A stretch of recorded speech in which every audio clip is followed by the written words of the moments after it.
The Cambridge interview process is it's very important to see this as one part of the assessment. So we look at many things about each candidate. In our minds, when we're doing an interview, the sorts of things we're thinking about are whether or not the person in front of us has the right kind of background knowledge needed for our courses, whether we think they'd be successful in our kind of teaching environment. And to put it in a nutshell, really, can they think?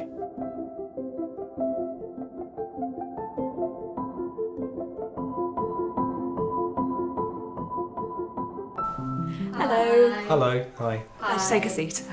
Hi, I'm Nick. I'm Nick Cutler. Natalie. Nice to meet you. Hello there. Just as we start this interview, I want to give you a bit of an outline of what's going to come next.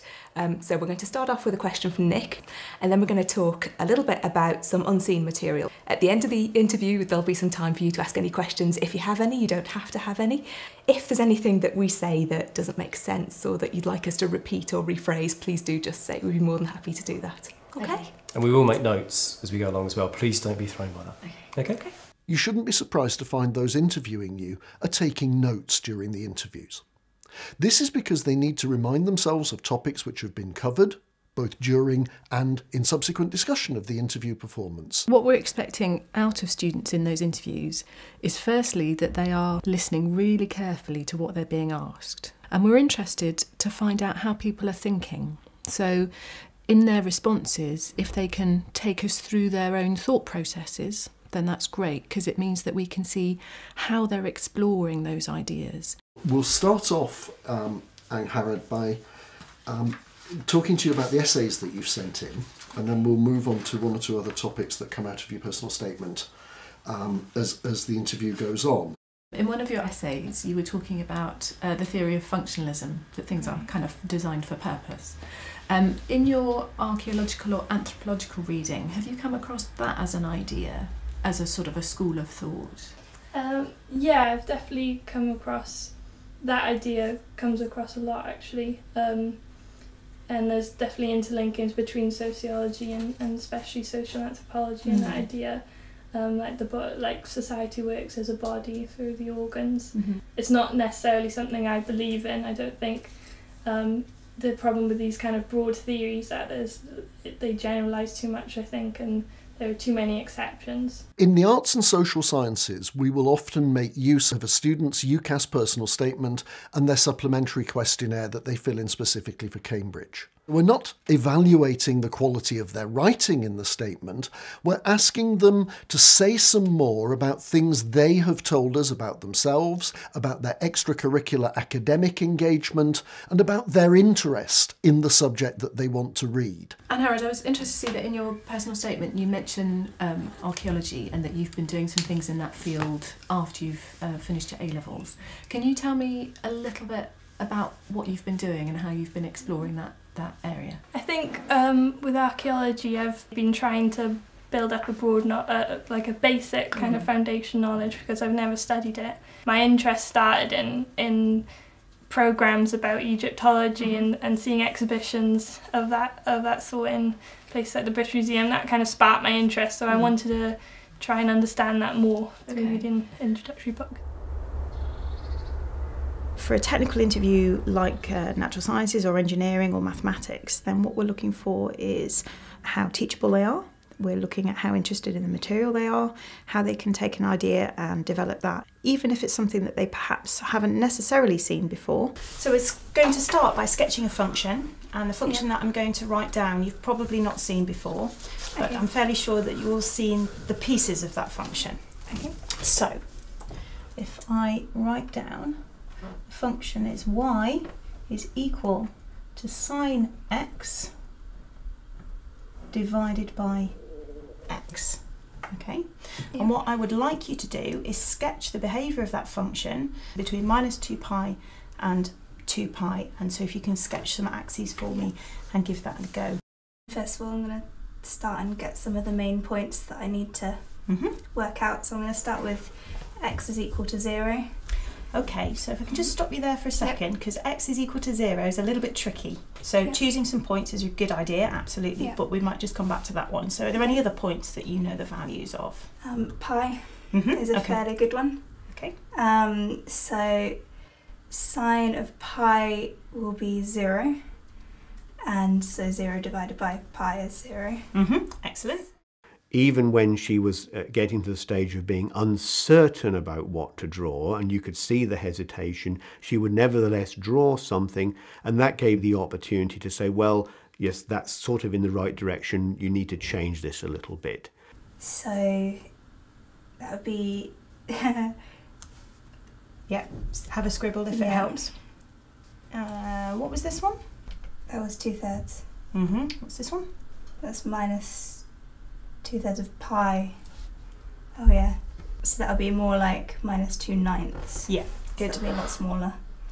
If candidates are very hesitant and very unwilling to write things down or say things, it's very difficult for us to help them. So keeping the dialogue going is very, very important. And I think Hannah was very good at that. The questions we ask at interview are designed to push the candidates and to make them think hard. What you hope to do is to start with something which they will be able to answer, but to get progressively more difficult as you go through the problem.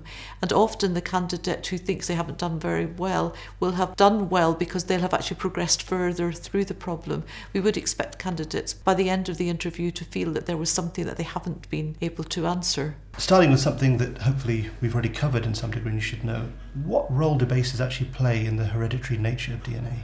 A triplet code, so 3 bases together code for 1 amino acid, and then different combinations of those codons in DNA build up a chain of amino acids and code for proteins. Okay, so why is it 3? Why is the codon made up of 3 bases? Why not just 1 base?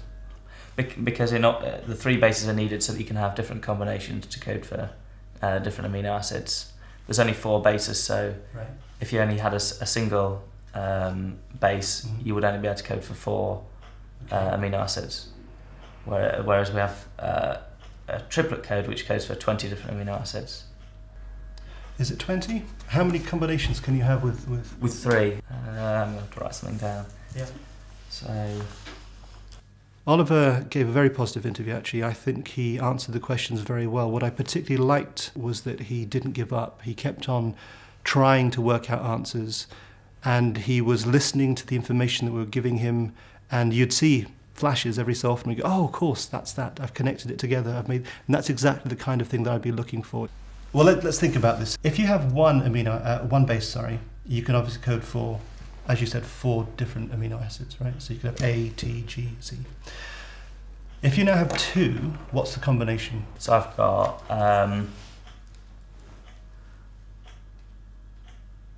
12, would I have? A bit more than 12. I'd have 8. Oh, and you're right, so I could have 16. 16, okay. Yeah. So when you have a triplet, what can you get? So I've now got 64. 64. Yeah. So can 64 code for 20? It could code for 64 different amino acids. It could do up to 64 potentially, couldn't it? Yeah. It can be quite difficult, I think, when you come into an interview situation to remember that we want you to do well. So if you can take a moment to gather your thoughts and make sure that you understand the question that's being asked of you and what you want to say in response to that, you look as though you've kind of got a sense of what it is that you're trying to say in response to the questions. And I think Natalie handled that really well. She took a few moments to reflect and she thought about the kinds of things that she was interested in without ever dodging the question. She always talked about relevant material, but she did it in a way that I think allowed her to express her own interests in the subject. This shows you total fertility rates by NUTS2 regions in Europe, and it's averaged between 2006 and 2008. Okay. So I just want to start off really by asking you if you could describe the pattern that you see there. So I can see that in West Europe, the fertility rates are generally high, well, higher. But within each country there's variation.